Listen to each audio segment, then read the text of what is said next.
Estamos ya en la segunda clase de este pequeño curso que hemos iniciado, que tiene la intención de podernos ayudar a conocer, a profundizar, a entender un poco más lo que es la escritura en su totalidad, especialmente la importancia que debe ser la Torá en nuestra vida, la instrucción del Eterno, que normalmente por algunas razones que hemos mencionado, han sido de una u otra forma quitadas, dejadas de lado, ignoradas, pero que espero que ustedes después de estos 4 días que vamos a compartir puedan quedar con mucha inquietud de poder conocer más, de poder entender más, de poder profundizar más y poder compartir esta verdad a más personas también, porque esa es la intención final de todo esto, que no solamente nosotros aprendamos cosas, sino que podamos reproducirlas llevando el pensamiento y el entendimiento de la escritura a otras personas.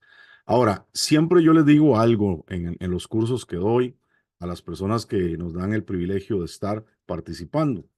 Y es lo siguiente, las cosas que usted no entienda, bueno, tiene dos opciones, preguntarlas y sin ningún problema hacer las preguntas necesarias porque los maestros aparecen cuando hay preguntas. Entonces, si usted tiene buenas preguntas, bueno, va a tener la oportunidad de que los maestros aparezcan y puedan dar respuestas si es que las tienen. Si no las tenemos, bueno, podemos ayudar de alguna forma a buscarlas. Y si al final hay cosas que, a pesar de las respuestas que puedan haber, usted no las entiende del todo, no lo tome como algo que tiene que rechazar, sino tómelo como la oportunidad de decir, ok, esto está complicado, no lo entiendo, yo pensaba otra cosa, no es lo que yo he aprendido, pero trate de guardarlo en su corazón, porque cuando usted lo guarda en su corazón, con el tiempo, tal vez eso que hoy no entiende empieza a despertar y usted dice, ah, mira qué interesante, esto antes no lo había captado, no lo había entendido, no lo había percibido de la manera correcta, pero ahora sí, como que ya se me cuadró todo y en nuestra cabecita empiezan las cosas a tomar mayor sentido. Entonces, eso es muy importante. Y otra cosa, bueno, trate de estar ahí con su camarita prendida en la mayoría del tiempo posible para que los hermanos también sepan que usted está presente y que hay un grupo de personas que están acá para recibir y para ser de bendición mutua los unos a los otros. ¿De acuerdo? Muy bien. Quisiera preguntar, ¿hay alguien que quiera comentar de lo que vimos ayer? ¿Algún comentario de lo que haya surgido durante este día o la noche anterior? De lo que hablamos, de lo que compartimos. ¿Alguna duda, algún cuestionamiento sin ningún problema? Quisiera saber si existe esa situación para poder tratar de hablar un poquito de ese tema. Siempre es importante tener este tiempo. ¿Todo bien? ¿Todo claro? Muy bien. ¿Qué tal? Vamos a ver quiénes están por acá. Doris, ¿todo bien? Muy bien. Rita, ¿todo bien? Maritza, ok. Ok, Esmilda tiene la mano levantada, así que vamos a darle la oportunidad de hablar. Adelante, Esmilda. Sí, disculpen. En cuanto para tener clara la parte de cuando el Rob Shaul le habla a los gentiles, Paulo, esa el parte, apóstol Pablo. ¿sí me escuchó? Sí, sí, te escucho. Ok, esa parte que quisiera como que nos quedara bien claro porque habla de que a los gentiles no se les imponga más que lo que dice ahí, ¿verdad? Que leímos en Hechos ayer, Ok. pero esa es la parte que quiero que nos ayude a aclarar. Bueno, realmente no fue Pablo el que dijo eso, sino fue realmente una conversación entre Pedro, el concilio, y también dirigido por específicamente Santiago o Jacob, que era el líder de la comunidad en Jerusalén. Entonces, básicamente lo que está comentando nuestra querida Esmilda tiene que ver con el texto de Hechos capítulo 15.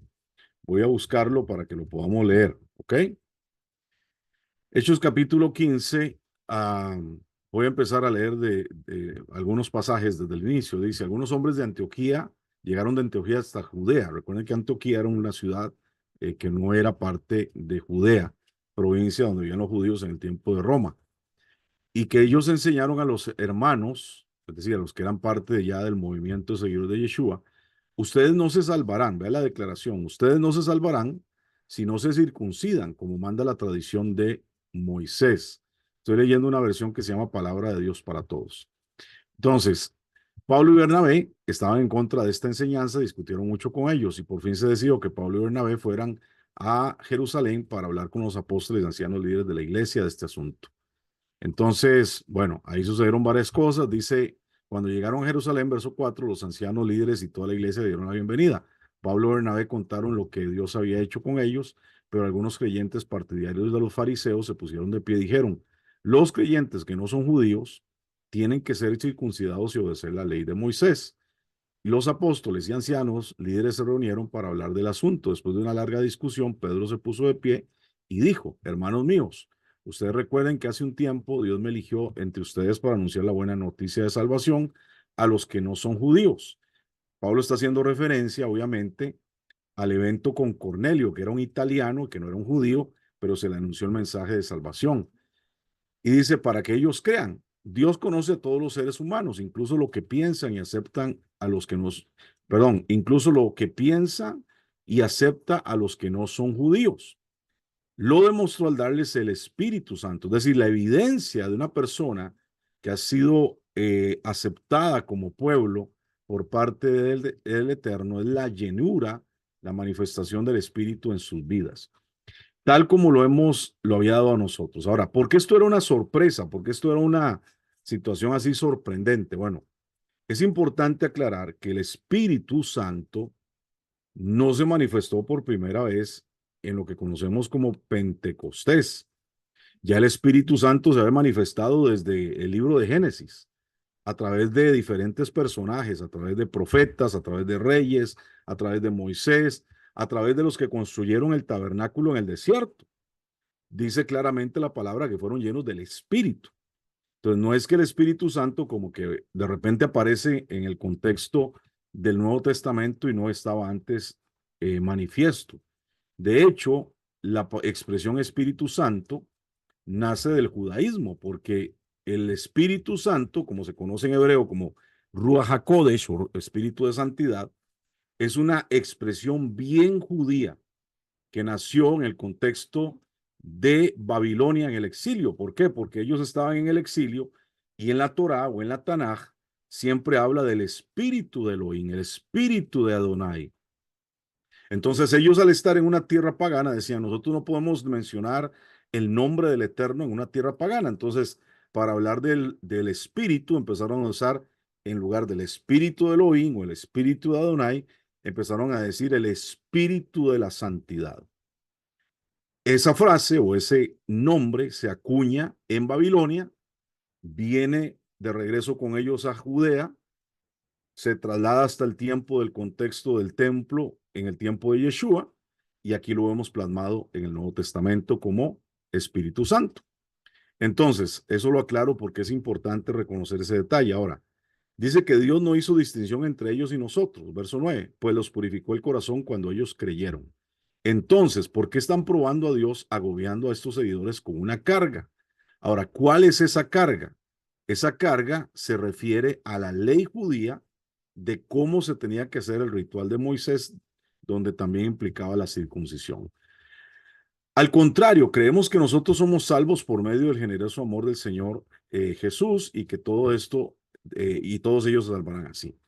Entonces, dice más adelante, verso 14, Simón Pedro ya nos ha contado, está hablando ahora Santiago, cómo Dios mostró su amor a los que no son judíos y por primera vez hizo que ellos fueran parte de su pueblo. Esto es muy importante, hizo que ellos fueran parte de su pueblo. Y eso mismo dijeron los profetas como está escrito. Yo el Señor regresaré después, el reino de David es como una carpa caída, pero yo levantaré sus ruinas y lo haré de nuevo. Y así el resto de la humanidad buscará al Señor junto con todas las naciones que han sido llamadas a ser parte de mi pueblo. Esto lo dijo el Señor, que hace todo lo que esto todo sea posible. Y esto lo hizo saber desde el principio. Por tanto, y esto es lo que dice Esmilda, yo creo que no debemos de molestar a aquellos que no son judíos y que deciden seguir a Dios. En vez de eso, escribámosles que tienen que hacer, que no coman nada de lo que sea contaminado por haber sido ofrecidos a ídolos sexuales, que no cometan ninguna clase de pecado sexual, que no coman carne de animales que hayan sido estrangulados, ni coman sangre, porque la ley de Moisés se viene enseñando en las sinagogas de cada ciudad todos los días de descanso desde hace muchos años. Es decir, esto que están diciendo es, como prioridad, ¿qué tienen que hacer los que no son judíos? Guardarse de estas cosas. ¿De qué son estas cosas? Son cosas que están en la Torá, no son inventos de el Concilio de Jerusalén, no son inventos de los discípulos o de los apóstoles, son cosas que la ley del Eterno dice que no tenemos que practicar, que tienen que ver con leyes de santidad. Si nosotros estudiamos la Torá, vamos a encontrar algunos mandamientos que son temas que tienen que ver con la vida de santidad. Y eso quiere decir que nosotros no podemos ser igual a otros pueblos, no podemos ser igual a otras naciones porque somos el pueblo del Eterno. Y aquí claramente lo dice, muchas naciones fueron llamados a ser parte del pueblo. Y por eso, como señal de que son parte del pueblo, como acatamiento inmediato es, no practiquen estas cosas que para todo mundo era normal, que para todo mundo es una práctica común. ¿Por qué? Porque lo demás lo van a seguir aprendiendo todas las semanas en las sinagogas de cada ciudad, donde siempre los días de descanso o en Shabbat, ellos enseñan acerca de eso. Es decir, ellos van a seguir aprendiendo muchas cosas, van a seguir entendiendo otras cosas que luego van a tener que practicar, pero esto es lo que tienen que hacer inmediatamente y no imponer una ley que no tenía que ver con la Torá, sino que tenía que ver con las leyes rabínicas impuestas por los fariseos y que ahora le están diciendo, si ustedes no practican eso, ustedes no van a ser salvos. Y eso es, amados, lo que se conoce como las leyes de justificación, que no tienen nada que ver realmente con lo que enseña la instrucción de la Torah. ¿Ok? No sé si aclaramos el punto por ahí, Esmilda. Bueno, Esmilda se nos desconectó. Por ahí está Laura con la mano levantada. Adelante, Laura.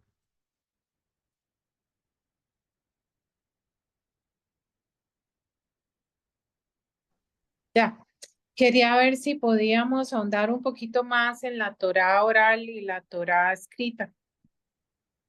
Ok, muy bien. Eso es bien interesante, ¿no? Porque hay muchas cosas que la Torah enseña, pero no dice cómo practicarlas. Y de ahí nace lo que se conoce como la Torah oral. Les voy a dar un ejemplo. En nuestro país, en Costa Rica, y en Centroamérica, inclusive en México, hay una ley en nuestros países que dice, por decreto, que la fecha del 15 de septiembre se tiene que celebrar la fiesta de independencia de nuestros países. Eso es lo que dice la ley. Ok, llegamos al 15 de septiembre y decimos, wow, tenemos que celebrar la independencia. ¿Cómo lo hacemos? La ley no dice cómo hay que hacerlo. Pero nosotros inmediatamente, por la tradición, por lo que hemos aprendido desde que estamos en la escuela, por lo que hemos visto toda nuestra vida, sabemos que el Día de Independencia, a ver, ¿cómo se celebra en Costa Rica, por ejemplo? Los que son de Costa Rica, ¿cómo se celebra en Costa Rica?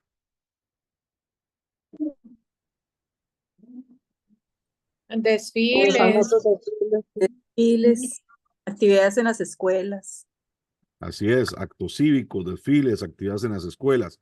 Y ahí viene una serie de regulaciones que no son lo que dice la ley de la nación, pero son las costumbres que se van transmitiendo por la oralidad, por lo que yo le voy diciendo a una generación.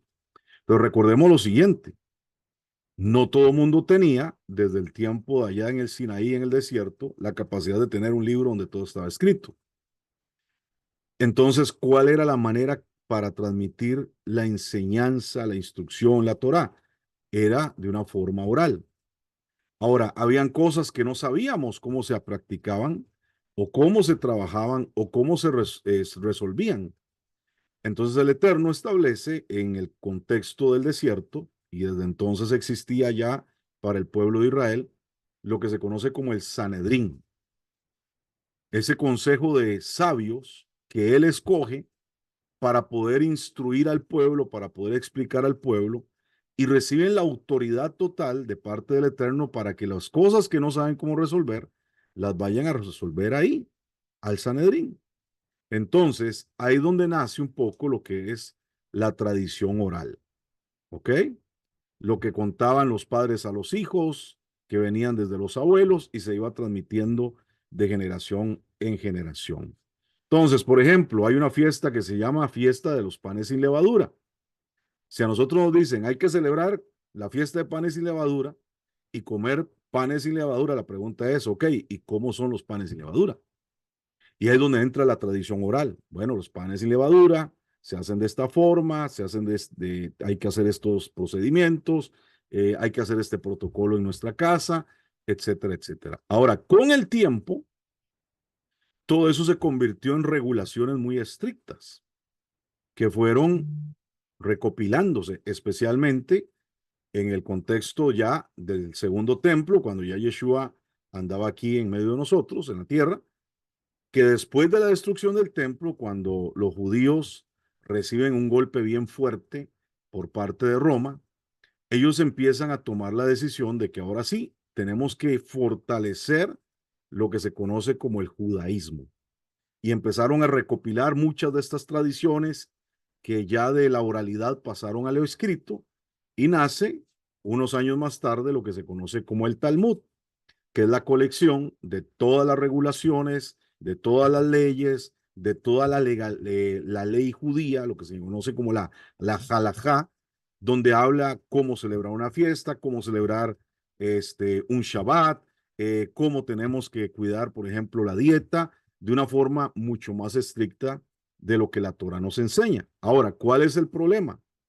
Que muchas de esas cosas ya se convirtieron en tradiciones de los hombres, que son impuestas fuertemente por el judaísmo. Que nosotros, en el caso de los que buscamos aprender de la Torah, tenemos que aprender esa diferencia. Por ejemplo, ayer les hablé del lavado de manos. Para los judíos el lavarse las manos es una ley muy importante. Ahora, para nosotros la lógica nos dice que sí, hay que lavarse las manos para comer, pero ellos van un poco más allá y lo ponen en un sentido de una connotación espiritual, de lo que significa para nuestra vida espiritual, de que tenemos que hacerlo desde el momento que nos levantamos, etcétera, etcétera. Y hay una serie de regulaciones, no solo de que hay que lavarse las manos, sino de cómo hay que lavarse las manos. Y ahí es donde viene la confrontación de Yeshua con estas regulaciones, porque ya ellos entonces empezaban a juzgar al que no hacía las cosas como ellos lo decían, te vas a perder tu salvación, etcétera, etcétera, etcétera. Entonces, ¿qué es lo que pasa? Que ahí es donde vemos el contraste. Ahora, si yo quiero lavarme las manos, como dicen los judíos, está bien. Pero si yo pienso que eso es lo que me va a dar salvación, como ellos piensan muchas veces, ahí es donde tengo un problema. Porque como vemos aquí en el texto de lo que sucedió en el libro de los Hechos, la salvación solamente es a través de Yeshua. Y eso es muy importante tenerlo en cuenta. Entonces, todas esas cosas es lo que implica la ley oral hasta el día de hoy. Ahora, pregunta, ¿ustedes creen que en el cristianismo hay ley oral, sí o no?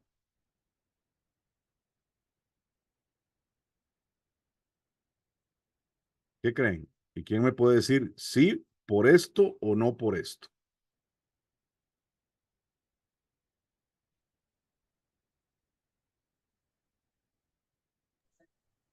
¿Alguien? Sí, yo creo que sí. Por ejemplo, en lo que se conoce como la Santa Cena, pues ellos dicen, se hace cada mes, cada semana, cada 6 meses, o sea, no es algo que venga como lo hagan tal como viene, sino ellos lo ponen como ellos dicen, ¿no? Según la denominación. Así es, esas son las tradiciones de los hombres. Ahora, ¿están mal? Tal vez no. El problema es cuando se cree que eso está por encima de lo que dice la escritura y se vuelve más importante la tradición de los hombres que lo que dice la palabra del Eterno. Entonces, por ejemplo, si nosotros somos sinceros, si nos damos cuenta, ¿qué era lo que estudiaban los seguidores de Yeshua al principio? ¿Cuál era la doctrina? ¿De dónde sacaban la doctrina que ellos enseñaban a la congregación?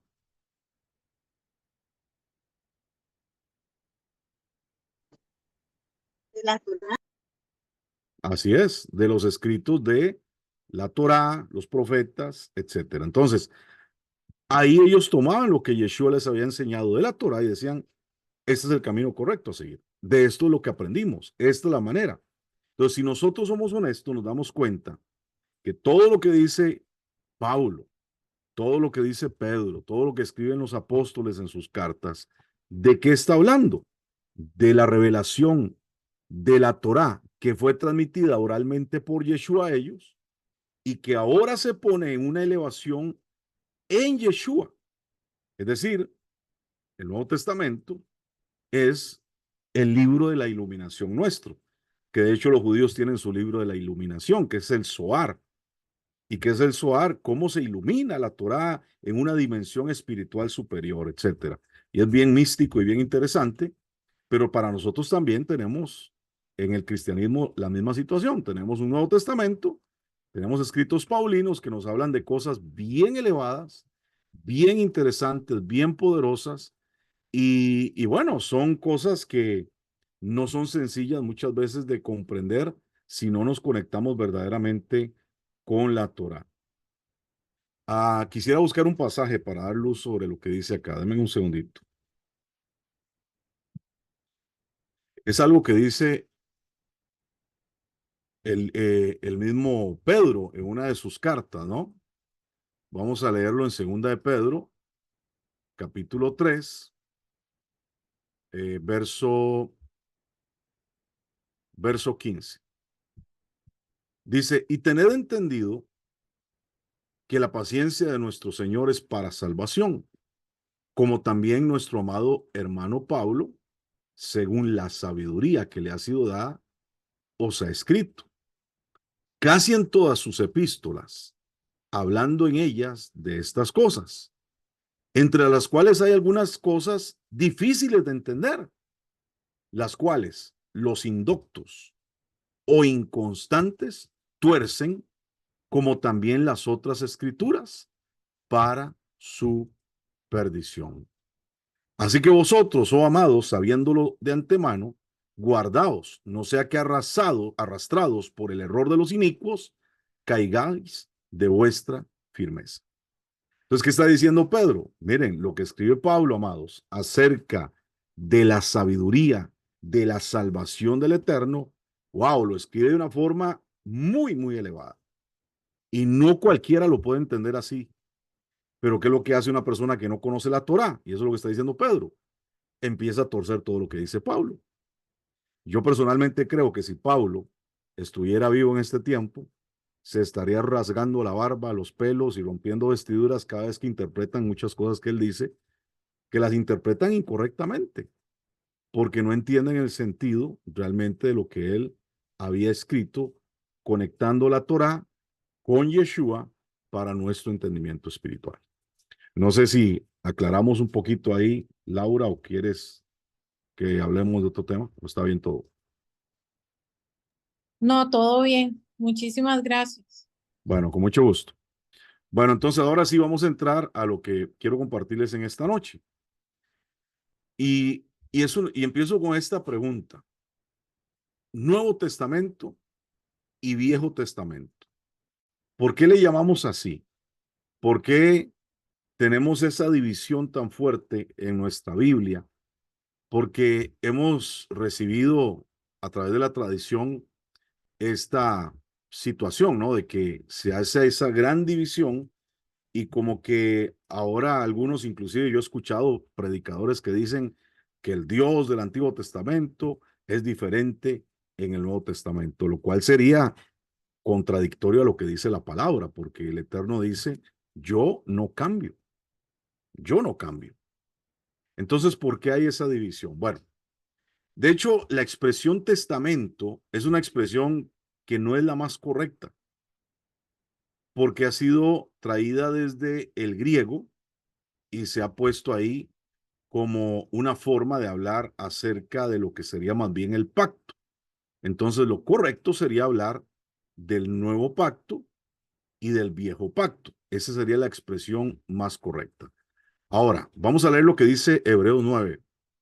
Hebreos 9 dice de la siguiente manera. Ahora bien, En el primer pacto tenía ordenanzas de culto y de santuario terrenal, porque el tabernáculo estaba dispuesto así. En la primera parte, llamada el lugar santo, estaba el candelabro, la mesa, los panes de la proposición. Tras el segundo velo estaba la parte del tabernáculo llamada el lugar santísimo, el cual tenía un incensario de oro, el arca de pacto cubierta de oro por todas partes, en la que estaba una urna de oro que contenía el maná, la vara de Aarón que reverdeció y las tablas del pacto, y sobre ella los querubines de gloria que cubrían el propiciatorio, de las cuales cosas no se puede hablar ahora en detalle. Y así dispuestas estas cosas, en la primera parte del tabernáculo entraban los sacerdotes continuamente para ofrecer los oficios de culto, pero en la segunda parte solo el sumo sacerdote una vez al año, no sin sangre, la cual ofrece por sí mismo y por los pecados de ignorancia del pueblo.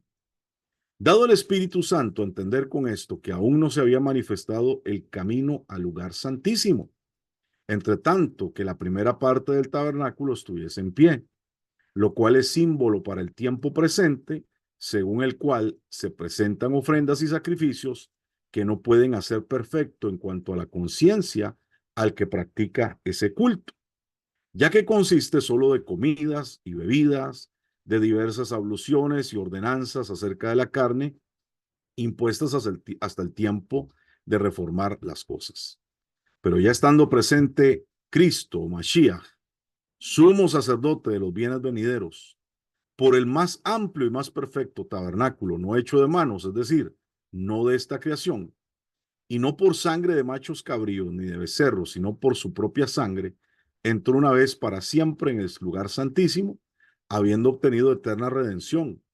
Porque si la sangre de los toros y de los machos cabríos y las cenizas de la becerra rociadas a los inmundos santificaban para la purificación de la carne, cuánto más la sangre de Mashiach o de Cristo, el cual mediante el Espíritu Eterno se ofreció a sí mismo, sin mancha, a Dios, limpiará vuestras conciencias de obras muertas, para que sirváis al Dios vivo. Así que, por eso es mediador de un nuevo pacto. Si algunos de ustedes tienen una referencia en ese pasaje, por ejemplo, aquí yo tengo una que habla acerca de que esta misma palabra pacto se traduce en otros textos como testamento. ¿Ok? Entonces, sigo leyendo. Así que por eso es mediador de un nuevo pacto, para que interviniendo muerte para la remisión de las transgresiones que había bajo el primer pacto, los llamados reciban la promesa de la herencia eterna. Porque donde hay testamento o pacto, es necesario que intervenga la muerte del testador. Miren qué interesante. Supongamos que alguno de nosotros tiene un tío rico, ¿no? Todos tienen un tío rico por ahí escondido, ¿no? Algunos ni lo conocen, pero por ahí anda. Y resulta que el tío rico se murió. Y tú te diste cuenta que, bueno, el tío se murió y te llama a los días un abogado y te dice, ¿sabes qué? Quiero que sepas que tu tío te dejó una herencia. Entonces vamos a leer el testamento. Ese testamento también es un pacto. Pero en ese testamento dice, bueno, que el día que él parta de este mundo, a ti te va a tocar sus cuentas bancarias, sus carros de lujo, la casa que tiene ahí en el campo, etcétera, etcétera. Y resulta que tú eres el heredero de estas cosas. Ok, ¿qué está diciendo el autor del libro de Hebreos? Que no sabemos quién es con certeza. Yo quisiera decir que es Pablo, aunque no tenemos realmente autoridad de quién es. ¿Qué está diciendo? Él está diciendo que hay un pacto. Y para que ese pacto, en el caso nuestro, entrara en efecto, ¿qué tuvo que suceder? Se tuvo que morir el tío rico. En este caso no era nuestro tío, era nuestro mediador, era nuestro redentor, nuestro Mesías, Yeshua. Y por eso es que la muerte de Yeshua es tan importante. Porque de no morir él, ese nuevo pacto no hubiese entrado en vigencia. Y eso es lo que nos está hablando el libro de Hebreos. Ahora, habla más adelante, dice, porque el testamento, verso 17, con la muerte se confirma. Es decir, el pacto con la muerte se confirma. Es decir, en la Torah había un pacto y era un pacto que tenía que ver con sacrificios, que tenía que ver con ofrendas, con muerte de animales, con sangre rociada, y para que ese pacto se hiciera válido, tenía que haber rocío de sangre. Es decir, ¿cuándo entró en vigencia el primer pacto? Cuando le fue entregado a Moisés y cuando se hicieron los sacrificios donde esas tablas que se le entregaron a Moisés fueron rociadas con sangre de animales. Entonces, dice el verso 19, porque habiendo anunciado Moisés los mandamientos de la ley a todo el pueblo, tomó la sangre de los becerros, de los machos cabríos, con agua, lana, escarlata y hisopo, y roció el mismo libro y también a todo el pueblo, diciendo, esta es la sangre del pacto que Dios ha mandado. Y además de esto, roció también con la sangre el tabernáculo, los vasos del ministerio, y casi todo es purificado, según la Torá, con sangre. Y sin derramamiento de sangre no se hace remisión. Entonces, ¿por qué les menciono todo esto? Porque es importante que entendamos que realmente el concepto de testamento, que en hebreo se traduce como diateke, que es una palabra, perdón, en griego se dice diateke, es una palabra que realmente significa pacto. Realmente esa es la primera, el primer significado que tiene esta palabra, y muy pocas veces se usa como una excepción para hablar de testamento. Entonces, la mejor traducción sería antiguo pacto y nuevo pacto. Ahora, ¿por qué esto es importante? Porque sí, hay un nuevo pacto. ¿Y dónde habla acerca de ese nuevo pacto?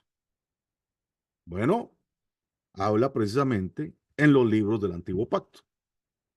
Y eso es muy importante porque a través de la Torá, a través de los profetas, es que nosotros entendemos lo que hoy estamos viviendo a través de Yeshua.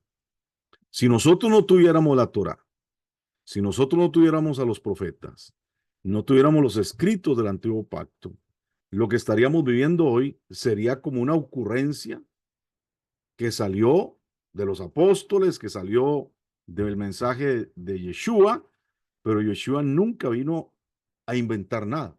Él vino a ratificar lo que ya la Torá, como lo vimos el día de ayer, estaba hablando acerca de él.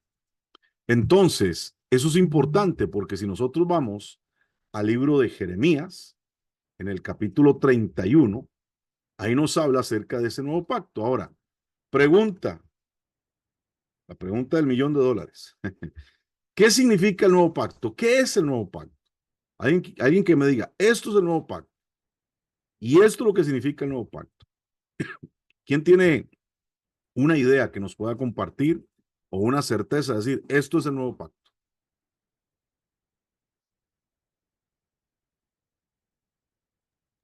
Yo diría, Roe, que la Torah puesta en el corazón, escrita en nuestro corazón y nuestra mente a través de Yeshua HaMashiach. Muy bien, excelente. Esa es la respuesta correcta. Y lo vamos a leer porque no es un invento nuestro, es lo que dice específicamente la escritura. Jeremías 31, verso 31 en adelante dice lo siguiente.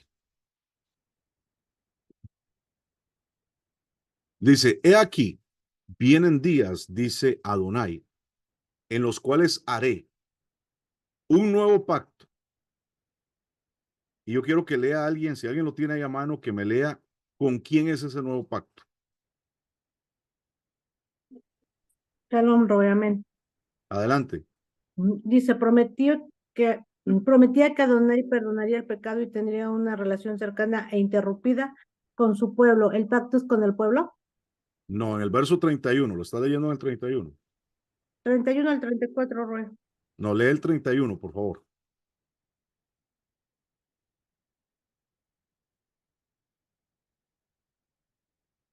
Verso 31 del capítulo 31.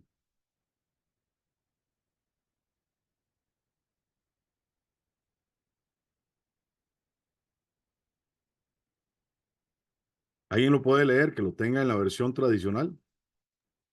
Sí, Roe. Anayeli, adelante. Dice, he aquí, que vienen días, dice Adonai, en los cuales haré nuevo pacto con la casa de Israel y con la casa de Judá.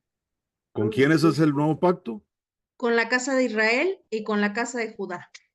Ok, qué interesante, ¿no? Porque cuando vamos al Nuevo Testamento nos habla de ese nuevo pacto.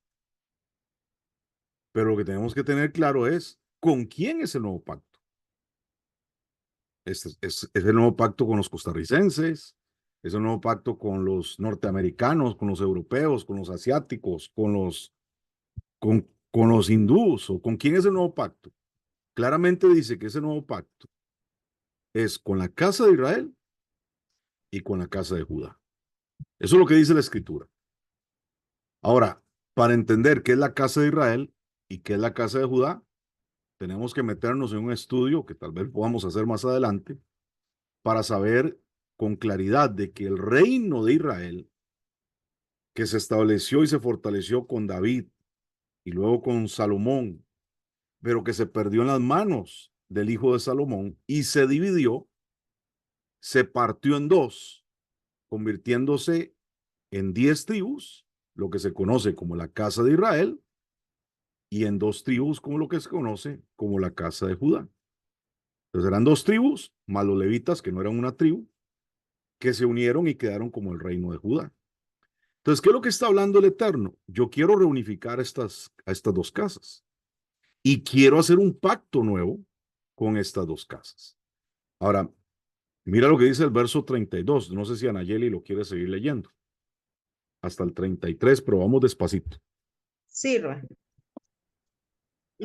dice, no como el pacto que hice con sus padres el día que tomé su mano para sacarlos de la tierra de Egipto. Ahora, Porque pongamos atención a esa expresión. ¿Cómo lo sacó el Eterno de la tierra de Egipto?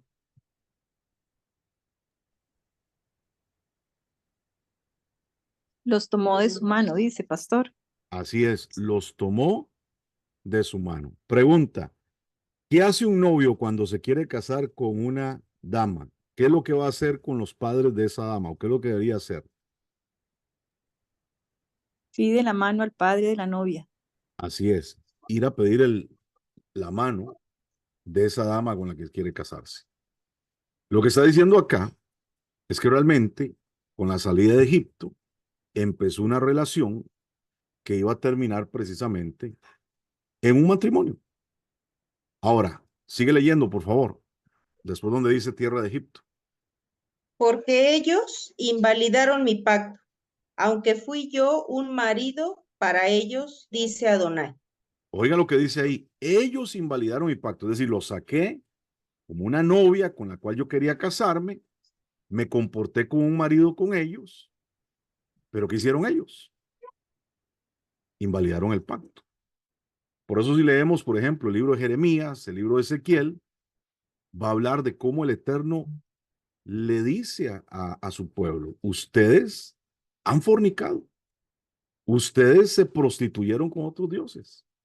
Y ese es el reclamo que hay. Por ejemplo, en el libro donde hablamos de la historia del profeta Oseas, Oseas siendo un príncipe de la casa de Israel, el Eterno dice, ve y te casas con una prostituta.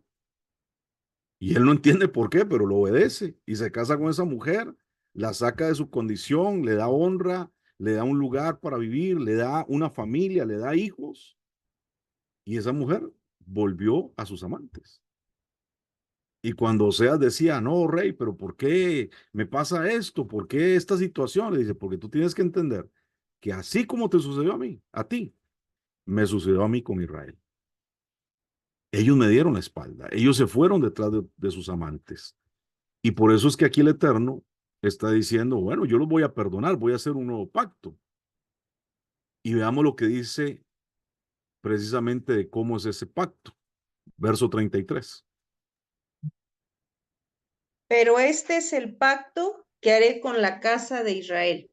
Después de aquellos días, dice Adonai, daré mi ley en su mente y la escribiré en su corazón, y yo seré a ellos por Elohim, y ellos me serán por pueblo.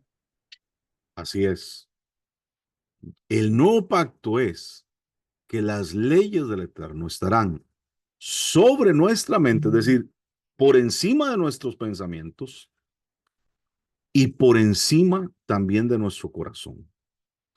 Entonces, si nosotros estamos en ese convenio con el Eterno, porque si llegamos y creímos que a través de Yeshua nosotros entramos en ese convenio, entonces tiene que ser demostrable en nuestra vida que ya no vivo yo.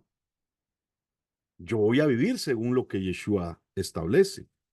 Y él dice claramente en el libro de Juan, capítulo 17, si ustedes me aman, ¿qué tienen que hacer? Cantarme las mañanitas, hacerme canciones, hacerme cultos, hacerme celebraciones. Nada de eso. Él dice, si ustedes me aman, guarden mis mandamientos. Porque todo lo que es el pacto tiene que ver con ese diseño de guardar sus mandamientos. Y aquí termina diciendo, y yo seré a ellos por Dios, y ellos me serán por pueblo. Este lenguaje que se está usando acá es un lenguaje muy, pero muy importante porque tiene que ver con pacto. Pero el pacto no es cualquier pacto. El pacto es un pacto muy importante que él empieza a enseñarnos a través de eso con el pacto más importante que existe en la tierra entre los hombres. Por ejemplo, ¿cuál es el pacto más importante que puede existir entre los hombres hoy en día? El matrimonio. Así es el matrimonio. Ese es el convenio más importante que existe. Por ejemplo, en todos los países, hasta donde yo sé, que una pareja se casa, ¿qué es lo que hacen? Van donde alguna autoridad civil o una autoridad religiosa que tiene la capacidad de hacer legalmente un matrimonio y ellos leen un convenio. Yo he estado en muchísimos matrimonios donde, por ejemplo, en Costa Rica nosotros los pastores no tenemos la legalidad para casar a nadie, pero he estado en matrimonios donde llega el abogado y el abogado lee lo que dice la ley de nuestro país con respecto a las obligaciones que tiene el varón, que tiene la mujer, y que hacen al final de la lectura. Firman el contrato. Y el abogado los declara marido y mujer. Y eso es lo que el Eterno nos está enseñando a nosotros. Él hizo un pacto con su pueblo, porque él quería estar en una relación como el de un esposo con una esposa. Ahora, ¿cuál es ese pacto? Es lo que dice la Torá. Ese es el convenio. Esa es la manera en que vamos a relacionarnos. Esa es la manera en que nosotros vamos a estar dentro de esta relación. Esa es la manera en que está estipulado esto. Por eso cuando la gente dice, no, yo me caso por amor, ¿qué significa eso realmente? Por eso a la gente se le acaba el amor, entre comillas, ¿no? Porque lo que se le acaba es la emoción, ¿no? O el enamoramiento. ¿Y qué hacen con el matrimonio? Lo dejan atrás. Entonces nosotros nos casamos porque hay un convenio. Y el Eterno también claramente establece eso. Hay un convenio. Y ese es el pacto que Él ha establecido. Y ese pacto siempre ha sido desde el principio. Él siempre ha establecido cosas legales para que nosotros, cuando entramos en una relación, lo hagamos bien. Nosotros en Latinoamérica tenemos un problema, ¿no? Cuando hacemos negocios, cuando hacemos, no sé, un emprendimiento, queremos trabajar con alguien en alguna aventura económica, financiera, para los contratos somos muy malos normalmente. Siempre todo lo hacemos así, de palabra, ¿no? Y sí, yo pongo esto y tú pones aquello. ¿Y qué pasa con eso al final? Termina hecho un desastre. Terminamos con pleitos, se quiebran relaciones. Y por eso es tan importante que nosotros tengamos orden en el contrato. Ahora, esto se aplica a la parte espiritual. Yo quiero seguir al Dios de Israel. ¿Por qué? Porque lo amo. Ok, sí, pero ¿cómo vas a demostrar que lo amas? No, porque yo quiero ser salvo. Sí, pero es que la salvación es un beneficio de ser parte del pueblo. Y entonces empezamos a entender la importancia de conocer la Torah, de conocer lo que él estipula como las condiciones para nosotros ser pueblo. Y que esto funcione de manera que mi vida sea transformada, que yo sea perfeccionado, que yo alcance otros niveles para ser como Yeshua. Porque como dice ahí en el nuevo pacto de Jeremías 31, más adelante dice, llegará el día en que nadie le enseñará a su hermano. Nadie tendrá que andarle diciendo nada a nadie. ¿Por qué? Porque estaremos tan claros en lo que tenemos que hacer que simplemente lo vamos a hacer. Y te pongo un ejemplo, ¿no? Yo tenía uno de mis 3 hijos, no voy a decir cuál, siempre era un problema cuando había que levantarlo para ir a la escuela, ¿verdad? Yo tenía que llegar, sacudirle la cama, quitarle las cobijas, tirarle el perro encima, tirarle un balde de agua fría. Y era toda esa batalla, levántate, que es tarde, que tienes que alistarte y que ponte, métete al baño y ya te lavaste los dientes, y ya te peinaste y ya te pusiste el uniforme y todo ese proceso, ay, era un ritual tremendo todas las mañanas, ¿no? Y que ya comiste, que ya está todo listo y vamos para la escuela. Así me tocó estar en una batalla durante un tiempo. Hasta que un día yo me levanté temprano y a que no saben, estaba mi hijo cocinando el desayuno, preparando el desayuno. Y yo dije, wow, ¿qué pasó aquí? ¿Qué sucedió acá? ¿Y sabes qué pasó ese día? El Eterno puso algo en mi corazón y me dijo, es que la ley de la casa, las leyes del Padre, ya se volvieron parte de su vida. Entonces, a partir de este momento, tú no tienes que andarle diciendo qué hacer o no hacer. Y es cierto, a partir de ese momento ya nunca más tuve que andar detrás de él diciéndole qué tenía que hacer o no hacer, porque ya era parte de su vida. Entonces, eso es lo que nosotros tenemos que entender, que cuando ya nosotros hemos madurado, hemos crecido, estamos en otra condición, el guardar su palabra ya no es una carga, ya no es un problema, ya no es un conflicto, ahora es un deleite y es parte de nuestra vida y es una evidencia de que nosotros hemos madurado.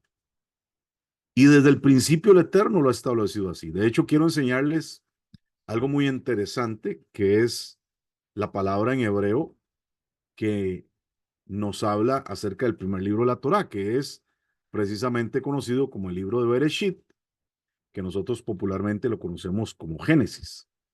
Ahora, el significado de Bereshit literalmente es en el principio y se escribe de esta manera en hebreo. Cuando les damos una clases de hebreo, vamos a aprender un poquito más de esto. Pero en el hebreo hay algo que se conoce como permutación. Y la permutación es que yo puedo tomar las mismas palabras, las mismas letras de esta palabra, que de hecho es una palabra compuesta, y puedo formar otras expresiones. Por ejemplo, cuando hablamos de Bereshit, que es el principio, podemos tomar las mismas letras, permutarlas, para hacer una palabra que se llama Brit Esh. Y la palabra Brit significa pacto y la palabra Esh significa fuego. Es decir, que siempre desde el principio, desde que la Torá empezó a ser escrita, ¿qué es lo que el Eterno quería que nosotros entendiéramos? Que había un pacto de fuego establecido para nosotros.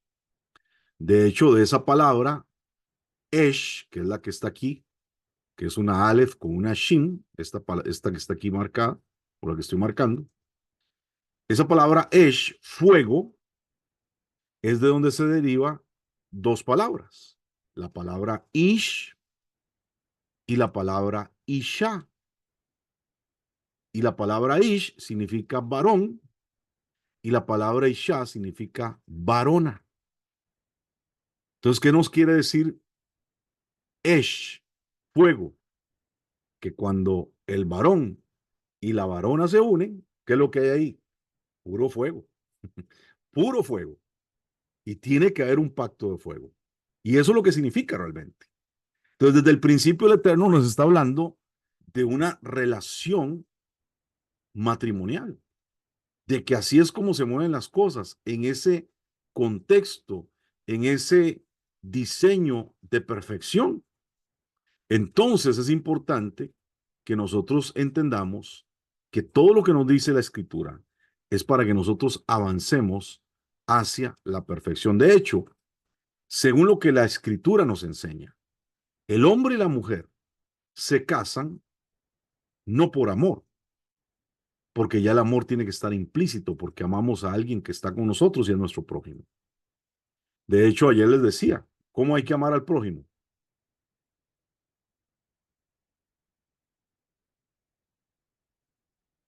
¿Cómo tenemos que amar al prójimo? Como a uno mismo. En hebreo dice mi camoja. Pero ¿saben que mi camoja no significa como uno mismo? Mi camoja significa como él también lo ama. Es decir, ¿cómo yo tengo que amar al prójimo? Así como el Eterno lo ama. ¿Cómo yo tengo que amar a mi esposa? Así como el Eterno lo ama. Es decir, como lo ama él y como me ama a mí, así yo tengo que amar a mi prójimo. Nunca la Torah nos dice que tenemos que amarnos a nosotros mismos. No. Dice que tenemos que amar a los demás como el Eterno los ama. Porque, a ver, hay gente que no se ama a sí mismo. Entonces, si le decimos a alguien que no se ama a sí mismo, ama a tu prójimo como tú te amas a ti mismo, ¿qué va a hacer? Lo va a ir a matar, tal vez. Lo va a tratar mal. Entonces, ¿qué es lo que nos dice el Eterno? No lo ames como tú te amas a ti mismo. Ámalo como yo lo amo a él, como yo te amo a ti. Entonces, ¿para qué nos casamos? Nosotros nos casamos para ser perfeccionados. Porque así como el hombre se une a su mujer y llegan a ser una sola carne, un ejad, es porque hay una perfección al unirnos en el matrimonio.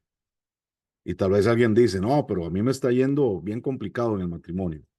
Bueno, es porque esas complicaciones es precisamente para que tú te perfecciones.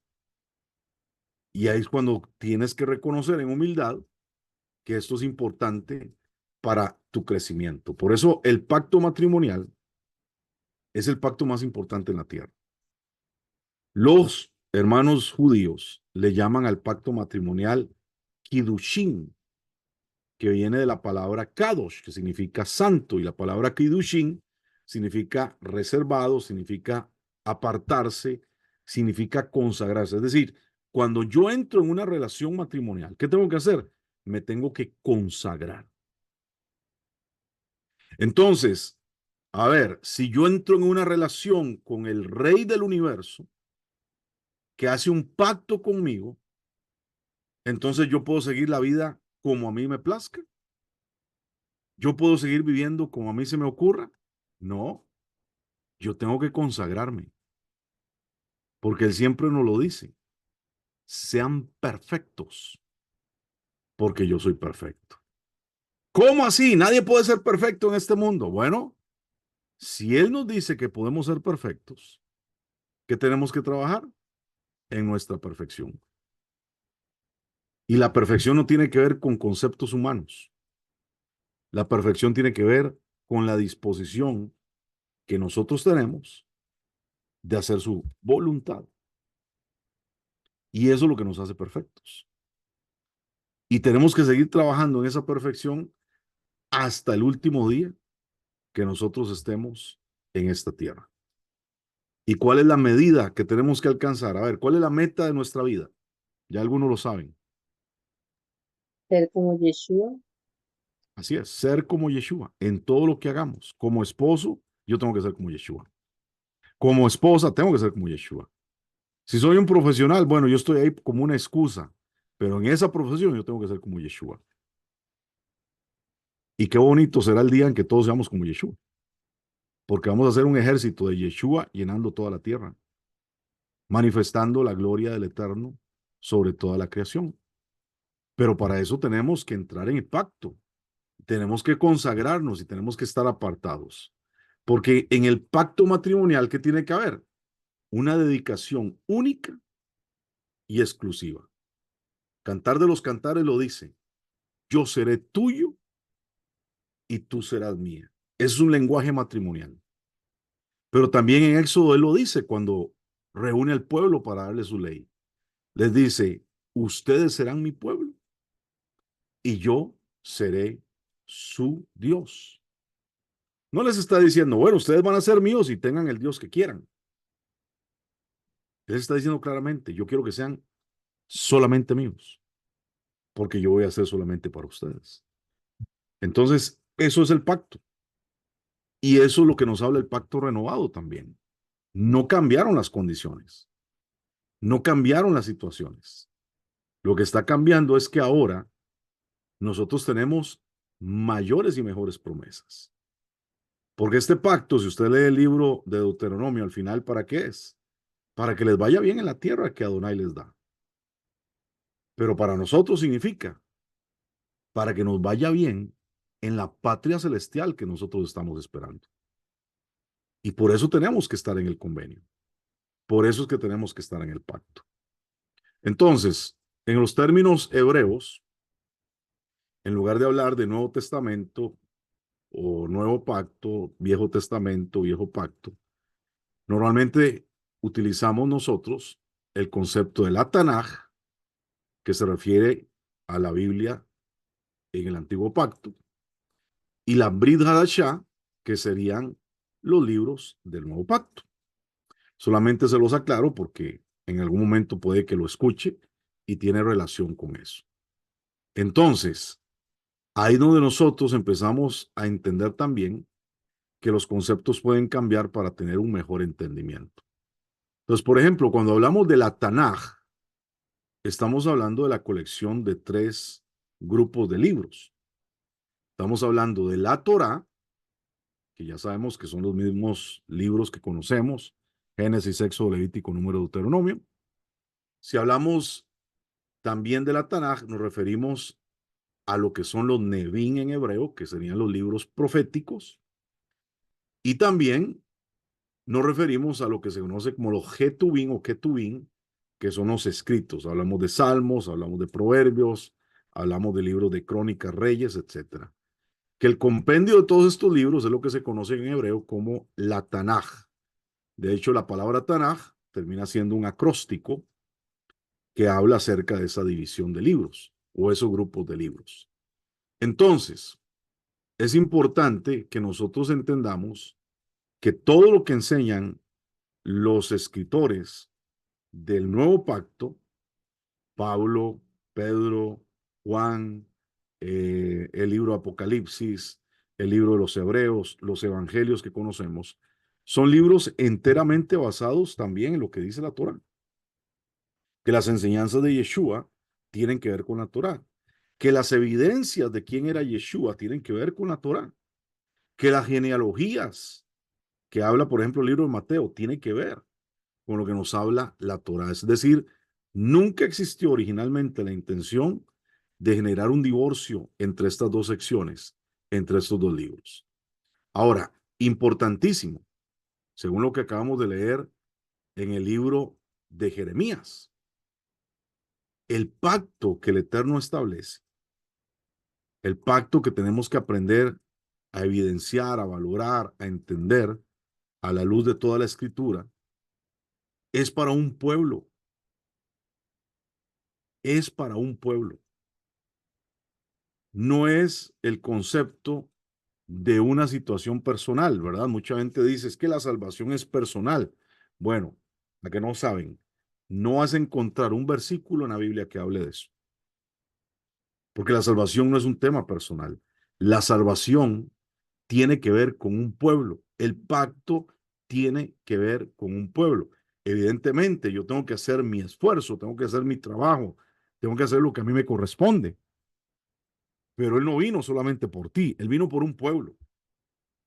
Y el pacto ya lo leímos con quién es. Con la casa de Israel y la casa de Judá. Es el pueblo que Él está llamando. Entonces, ¿qué pasa con esto que nosotros llamamos iglesia? ¿Dónde queda la iglesia? ¿En dónde encaja la iglesia? Bueno, se habla mucho, por ejemplo, de Israel y de la iglesia, pero tenemos que tener claro qué significa cada uno de ellos. Ahora, ¿qué pasa si yo le digo a usted que la iglesia de Israel son lo mismo?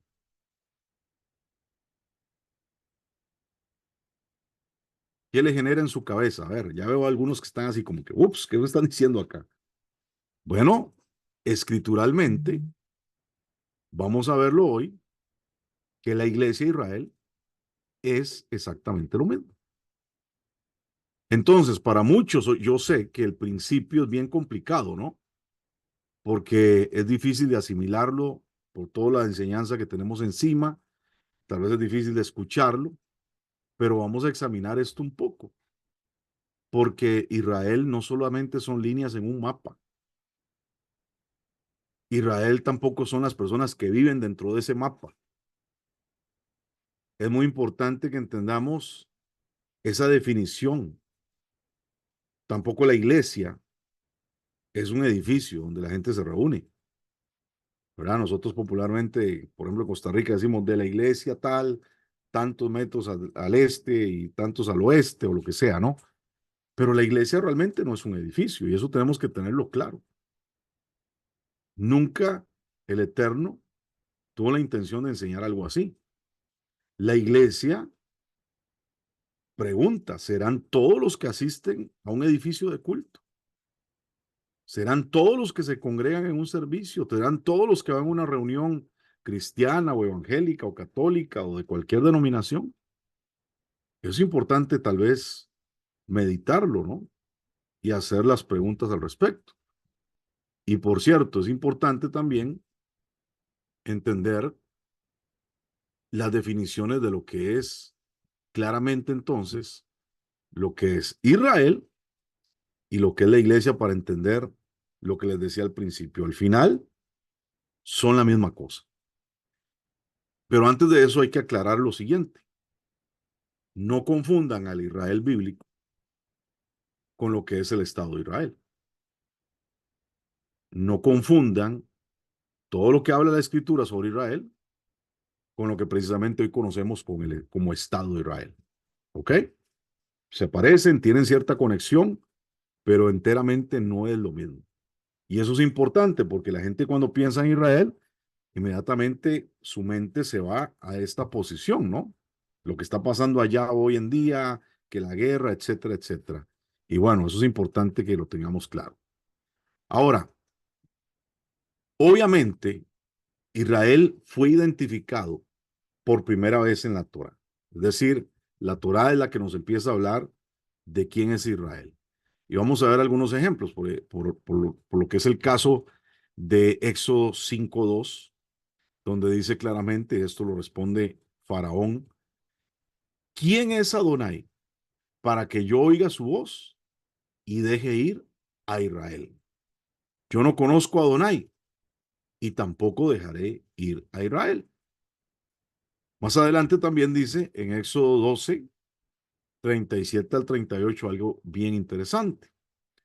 Partieron los hijos de Israel de Ramsés a Sucot, como 600,000 hombres de a pie, sin contar los niños. Estos 600,000 hombres que está hablando en este texto eran los que descendían directamente de Jacob y de sus hijos.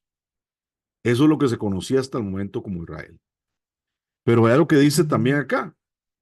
También subió con ellos una grande multitud de toda clase de gentes, de ovejas y muchísimo ganado. Muy importante esa expresión, mis amados. ¿Por qué?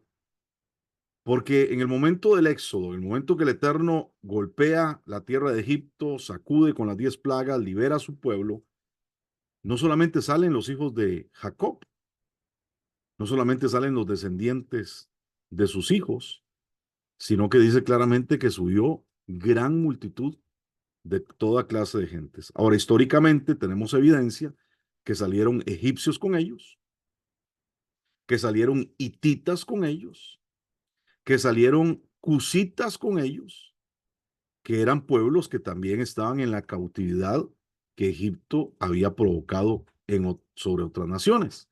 Y todos ellos se fueron detrás de los israelitas. Entonces, ¿qué pasó con esta gran multitud de personas? Aquí empezamos nosotros a entender algo interesante. Ellos empezaron a partir de ese momento a ser considerados como parte de Israel. En ese momento, Faraón decide perseguirlos, precisamente después de que los liberó. Y veamos lo que dice Éxodo 14, del 19 al 20. Y el ángel de Elohim que iba delante del campamento de Israel se apartó e iba en pos de ellos. Y asimismo la columna de nube que iba delante de ellos se apartó y se puso a sus espaldas e iba entre el campamento de los egipcios y el campamento de Israel. A partir de este momento, según lo que nos enseña la Torá, todas estas naciones que no eran descendientes de Jacob o que no eran israelitas originalmente, empiezan a ser considerados como parte de Israel. Y tanto es así que más adelante, cuando el pueblo de Israel está en el Sinaí y reciben la Torá a través de Moisés, miremos lo que dice la Escritura al respecto. Números capítulo 15, verso del 15 al 16. Aquí nos habla y nos enseña lo siguiente. Un mismo estatuto tendréis vosotros de la congregación. Ahí entre paréntesis puse en hebreo cómo se dice congregación. Y es la palabra Kaal. Kaal. Pero ya lo que dice, un mismo estatuto tendréis vosotros de la congregación, la Kaal, y el extranjero que con vosotros mora. Será estatuto perpetuo por vuestras generaciones. Como vosotros, así será el extranjero. Delante de Adonai, una misma Torá y un mismo decreto tendréis vosotros y el extranjero que con vosotros mora. Entonces, pregunta, ¿a quién le fue entregada la Torá entonces?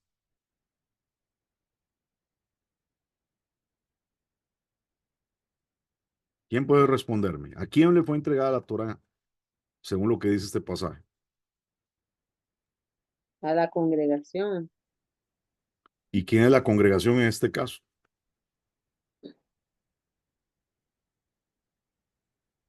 de Israel y el extranjero, todos los que estén ahí. Exactamente. Todo el pueblo de Israel, toda la congregación que reúne tanto a los israelitas, descendientes de Jacob o de Jacob, como a todos los extranjeros que se vinieron a vivir con ellos. Como todos aquellos dijeron, ah, no, ahora nosotros creemos que este es el Dios verdadero y nos juntamos con esta gente y se fueron detrás de ellos. Entonces, ¿qué nos dice esto?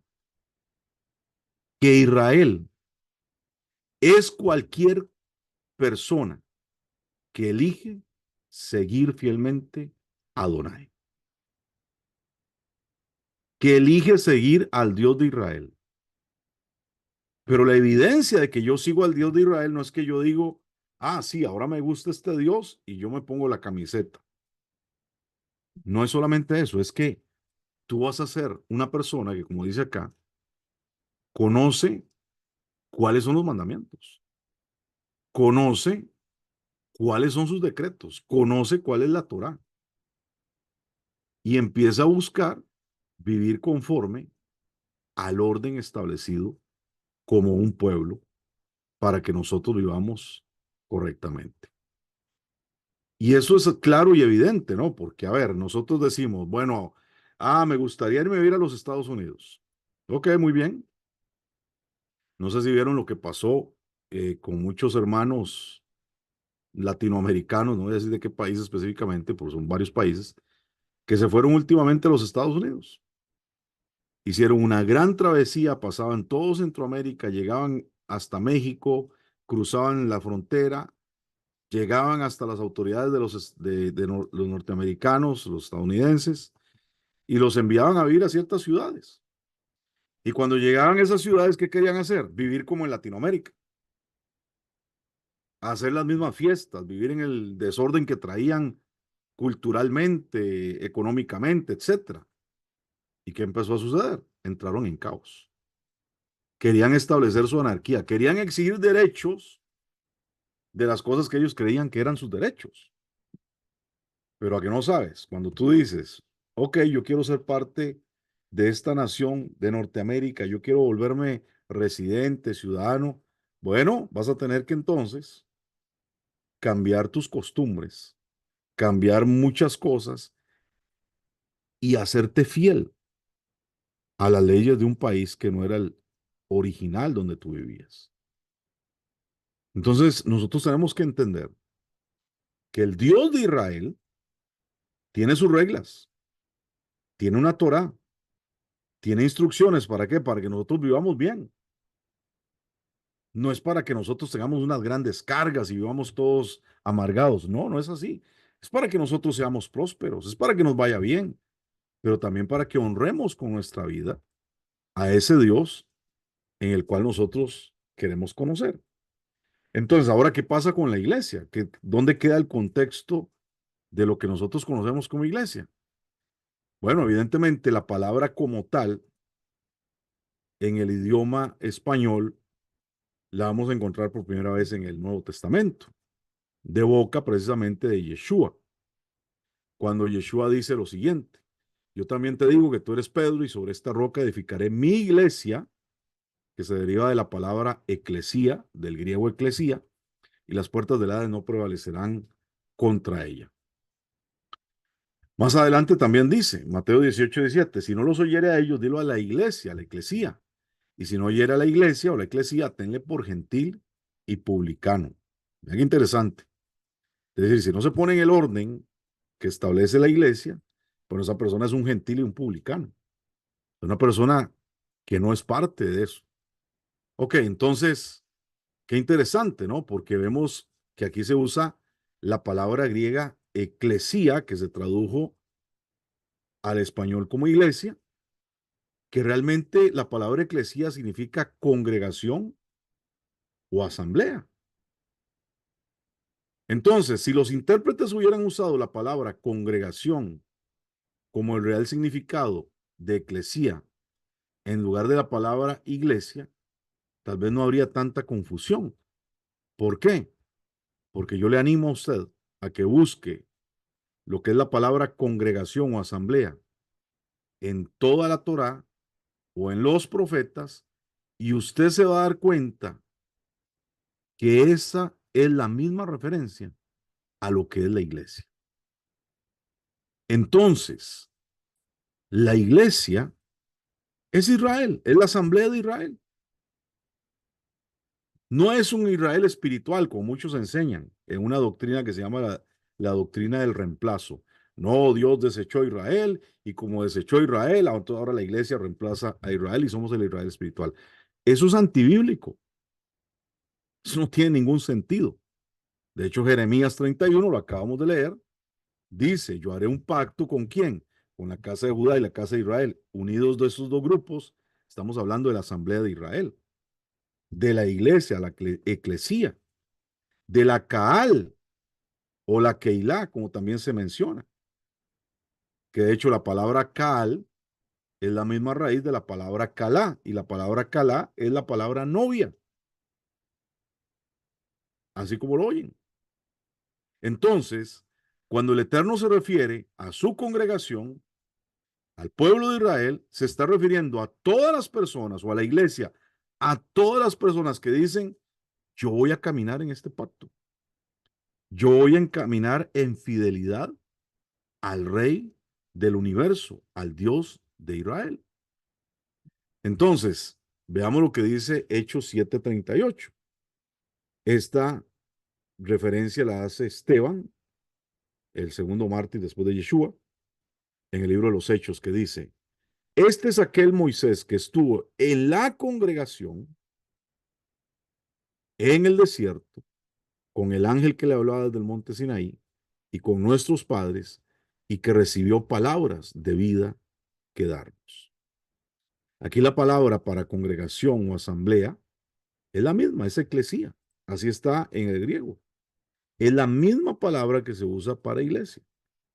Entonces, durante todo el resto del Nuevo Testamento se utiliza el mismo concepto. Entonces, ¿por qué los traductores no usaron esta eclesía como iglesia, ¿no? Como en otras partes del Nuevo Testamento.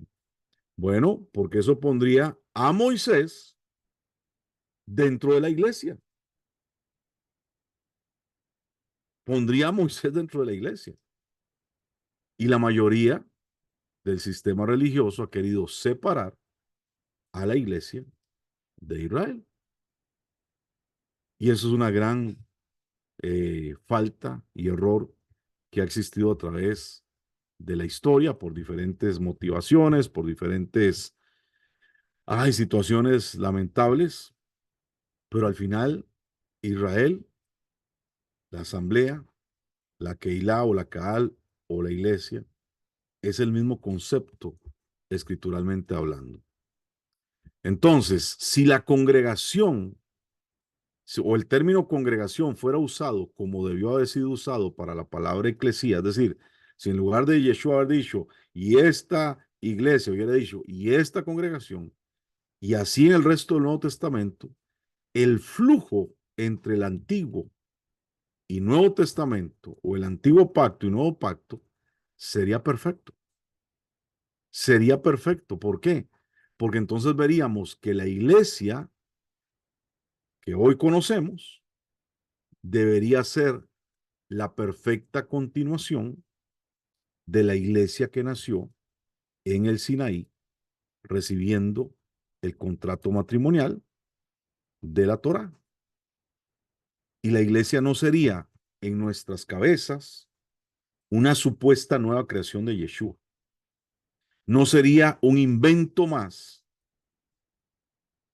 que pusieron por ahí para decir, bueno, ahora esto es otra cosa. Y como muchos predicadores dicen, es que el Nuevo Testamento nos habla de la era de la iglesia.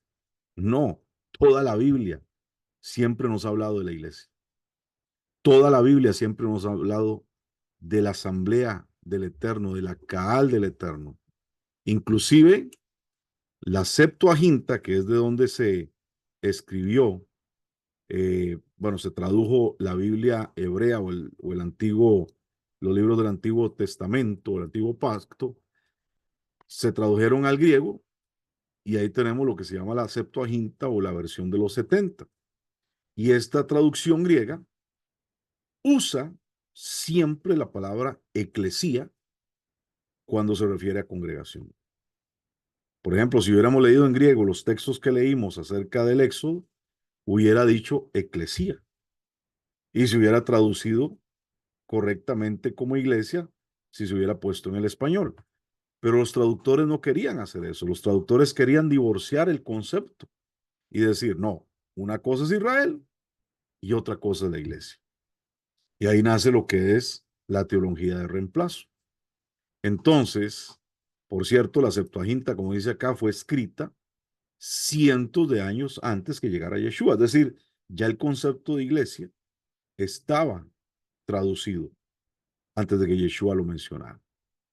Entonces, eso significa que lamentablemente fue entendido como algo diferente, como si la congregación de Israel no hubiera tenido realmente nada de conexión con lo que es la iglesia como la conocemos hoy en día. Entonces, no podemos nosotros pasar esto por alto y de ahí la importancia que nosotros podamos escudriñar la escritura, que podamos buscar lo que dicen algunas versiones de términos en hebreo o en griego, que de hecho usted no necesita saber ni hebreo ni griego para usar herramientas que le van a dar luz a lo que son las traducciones de la palabra. Pero cuando nosotros entonces, amados, estudiamos la Torah, ¿qué va a suceder? Vamos a hallar la armonía del plan para un pueblo al cual nosotros somos llamados a ser parte.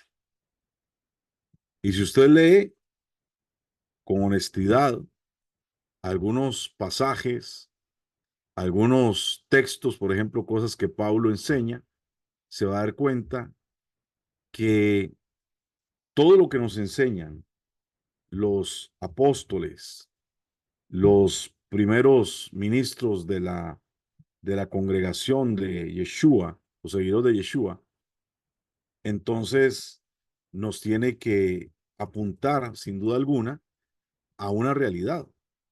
Nosotros fuimos llamados originalmente a ser un pueblo.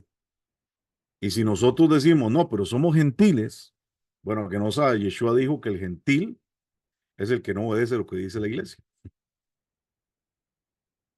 Así lo acabamos de leer. No obedeces lo que dice la iglesia, tú eres un gentil y un publicano. Entonces hay mucha gente que dice, no, yo soy gentil y creo en Yeshua y sigo siendo gentil. No, en el momento que tú crees en el Eterno, en el momento que tú dices, yo creo en ese pacto, yo recibo y realmente quiero ser parte de este diseño, tú dejas de ser un gentil y te conviertes en parte de este pueblo. Y es bien interesante porque son conceptos que están tan arraigados dentro de nuestras estructuras espirituales o eclesiásticas, como las conocemos, que tenemos que realmente preguntarnos, que realmente de dónde vienen estas enseñanzas. Entonces, amados, ¿qué tenemos que aprender hoy? Que la Torá es el contrato matrimonial para un pueblo, para una asamblea, para una iglesia.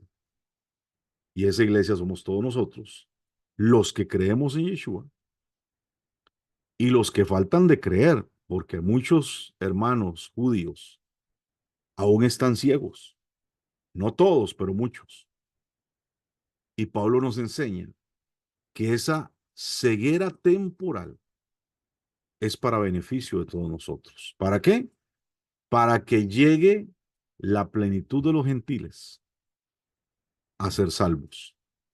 Y cuando eso suceda, el velo le será quitado a los judíos y todo Israel será salvo. Así que, amados, ¿qué tenemos que aprender de esto? Que tenemos que ser esforzados en conocer, en entender, en escudriñar lo que dicen las escrituras, de conocer la Torá, conocer la Tanaj, qué dicen los profetas y tener la conexión con lo que ya sabemos del Nuevo Testamento para tener evidencia clara de lo que la palabra realmente nos está enseñando. Amén. Bueno, si tienen alguna pregunta, es el momento para hacerlo, algún comentario, y les agradecería mucho escucharles, qué aprendieron, qué se dejaron, qué les genera, o si tienen alguna duda, ese es el tiempo para escucharlos.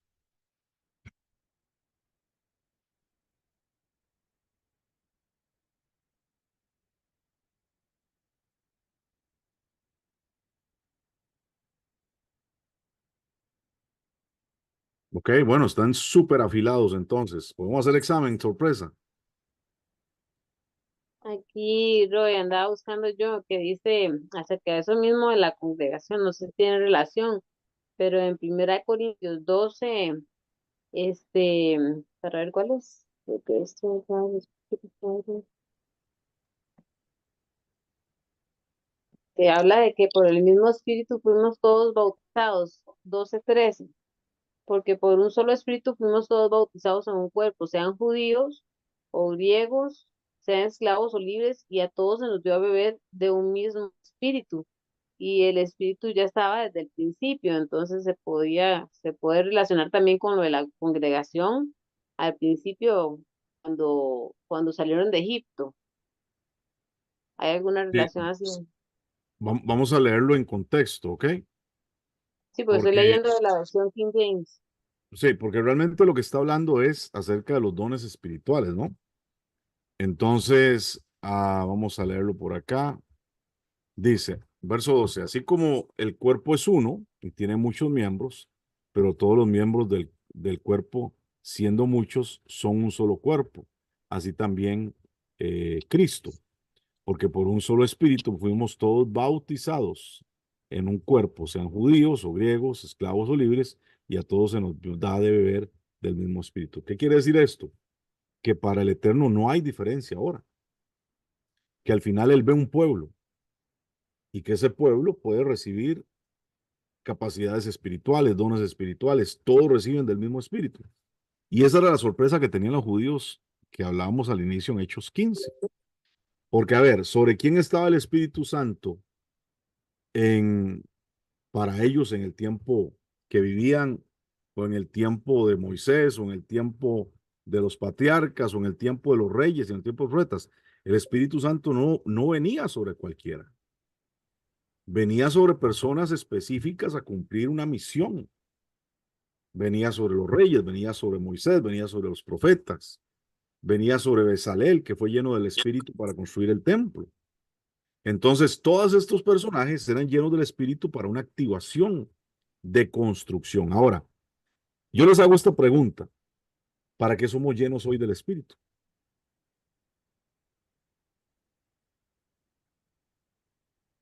Para ser testigos. Así es.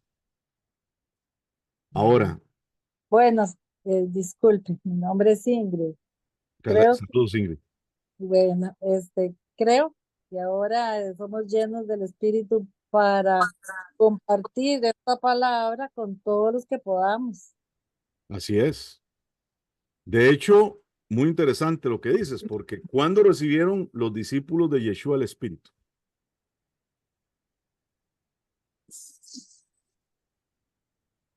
¿Quién Los recuerda? Cuando dicen las escrituras, después de haber resucitado Yeshua, que sopló sobre ellos el Espíritu. Así es, él aparece después de resucitado, se presenta delante de ellos y sopla, le dice, reciban el Espíritu. Ese fue el primer momento que lo recibieron. Lo que pasó después en Shavuot, o lo que le dicen algunos pentecostés, fue que recibieron poder, recibieron un empoderamiento del Espíritu, Sí, pero ya ya. habían sido llenos del Espíritu. ¿Se dan cuenta? Entonces, ¿por qué fueron llenos antes? Porque ellos tenían 40 días para empezar una construcción espiritual. ¿Cuál? La nueva asamblea de seguidores de Yeshua con un montón de gente de las naciones. Por eso es que fueron empoderados. Entonces, hoy nosotros somos llenos del Espíritu. ¿Para qué? Para sentir bonito. Para profetizar. No, es porque estamos en una construcción, amados. Y esa construcción es para un pueblo, para una nación santa, una nación que Él ha elegido para manifestar su gloria. Y para que, como decía nuestra hermana Ingrid, creo que fue, seamos testigos de su poder, compartamos esta verdad y que muchos puedan llegar a este entendimiento. Entonces, retomando lo que decía nuestra hermana Doris, sí, aquí nos está hablando de que todos somos parte de ese diseño, todos somos parte de ese pueblo, si creemos y si somos fieles al convenio. Porque esto no es así como que, sí, yo creo, pero ahí yo vivo mi vida como sea. Eso no cabe acá.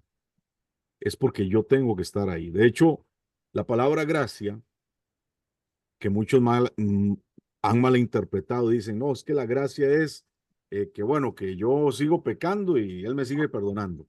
Eso no es la gracia. La gracia viene de un concepto llamado Gesed.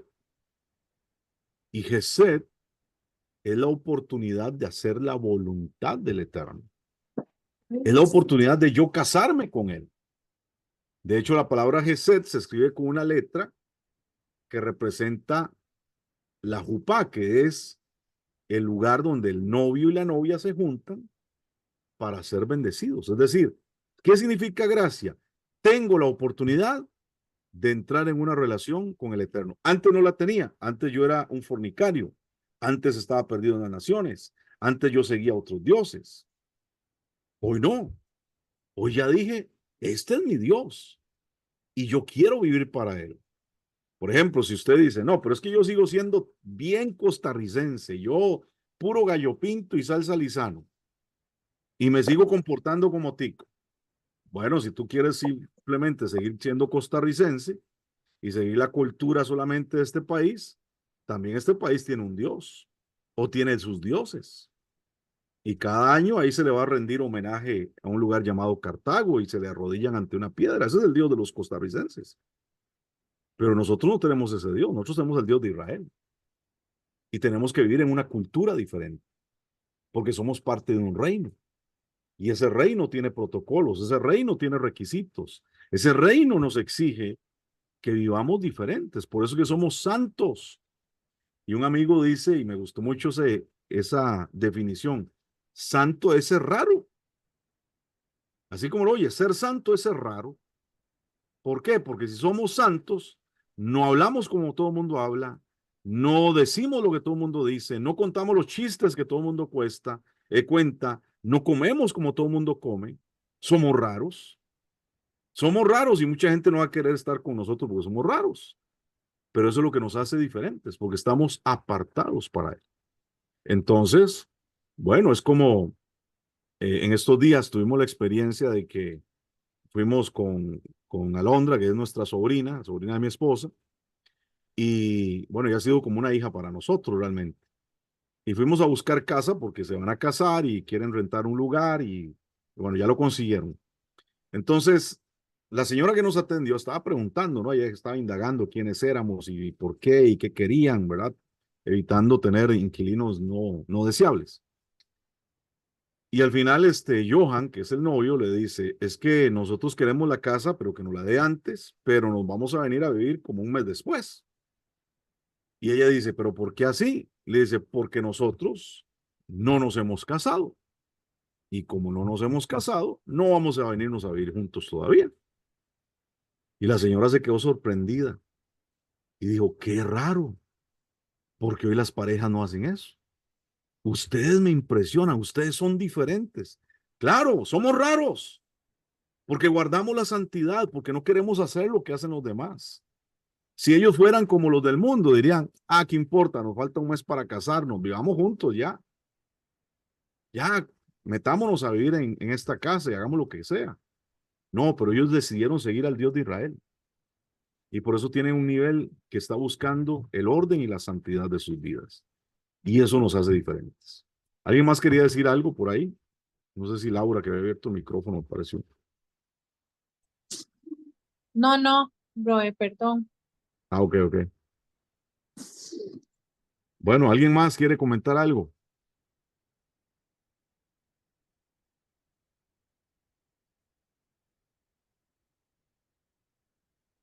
Pastor, sí, yo quería aclarar una cosa. Usted mencionó ahora lo de Eclesia en el Antiguo Testamento y eso.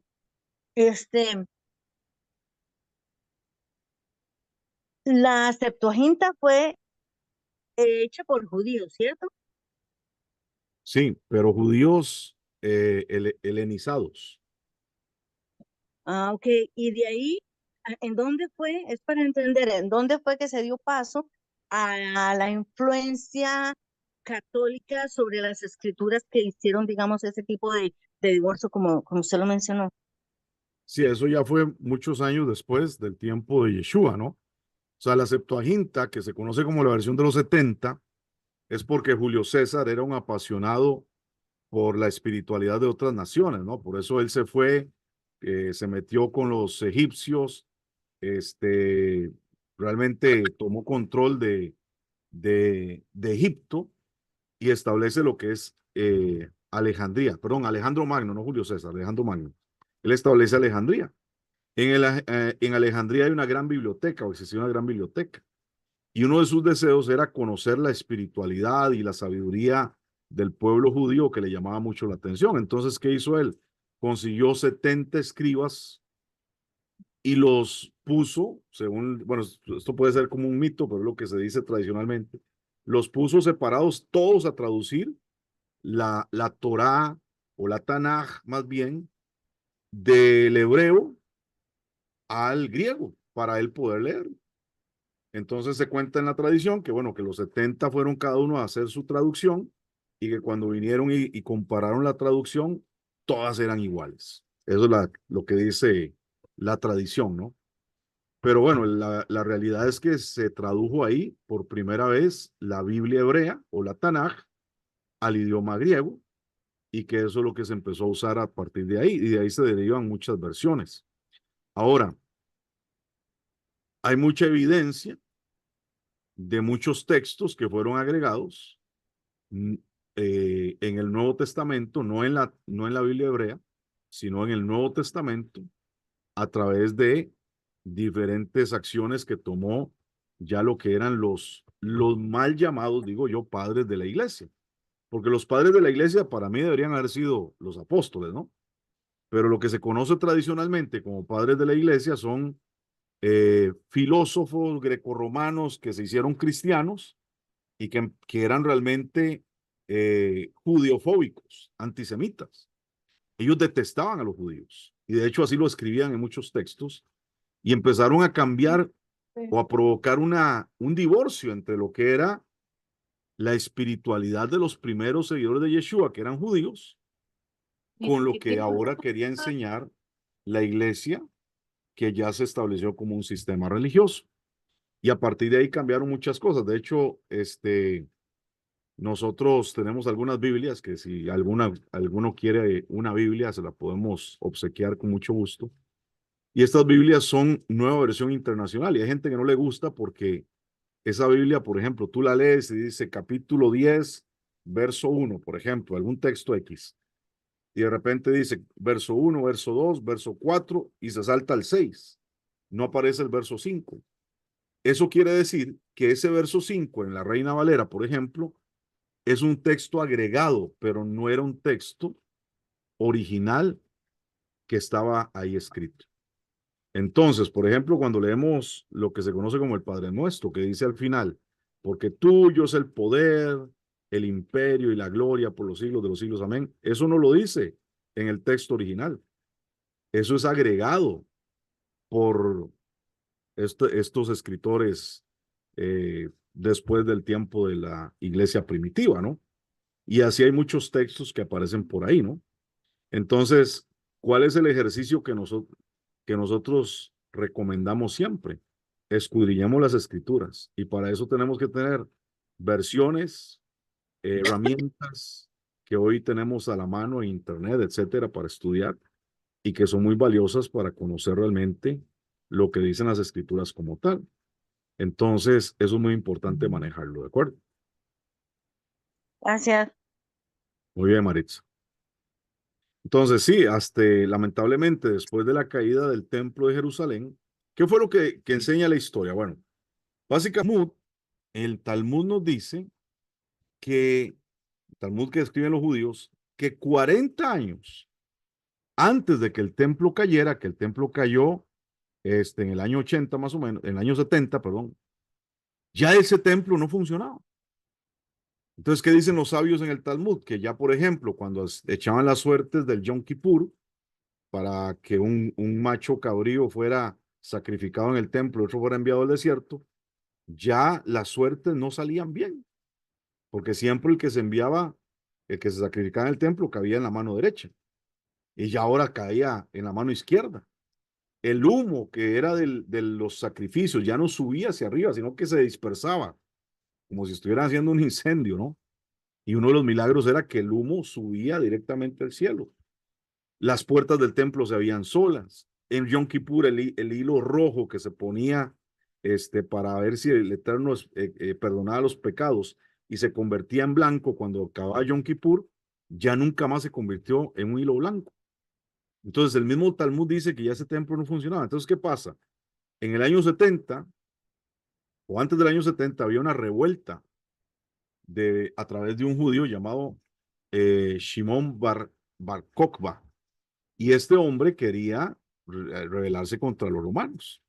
Los romanos normalmente habían dejado que los judíos manejaran su espiritualidad y no tenían ningún problema de estos. Pero con los afanes mesiánicos que habían en algunos grupos judíos, ¿qué sucedió?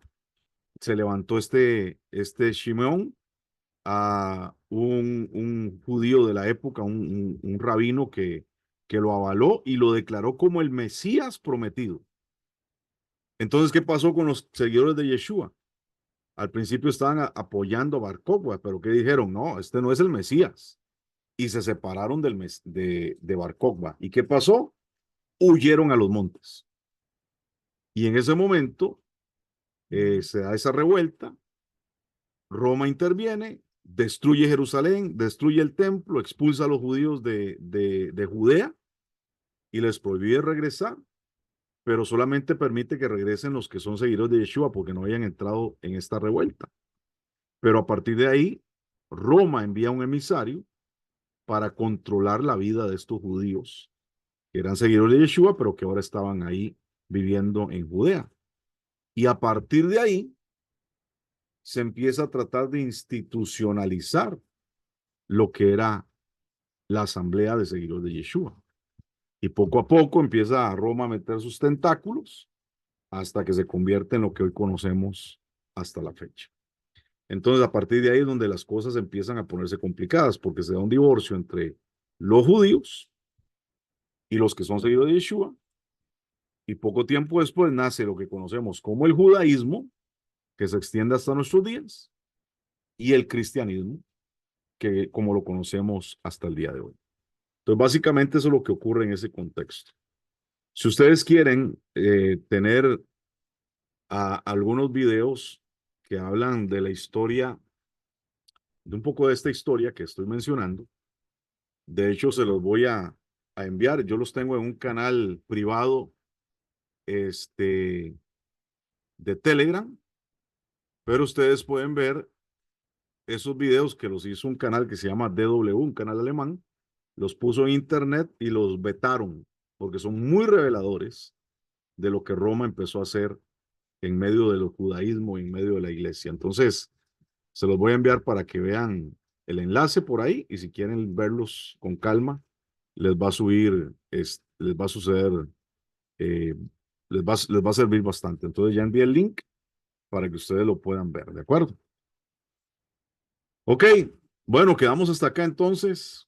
Vamos a seguir mañana, así que les deseo que tengan un buen descanso, que la pasen muy bien y que el Eterno se glorifique en sus vidas. Bendiciones a todos. Buenas noches. Bendiciones, Bendiciones, shalom. Bendiciones, Buenas shalom. noches, shalom, shalom. Muchas gracias, Descanso pastor. para todos.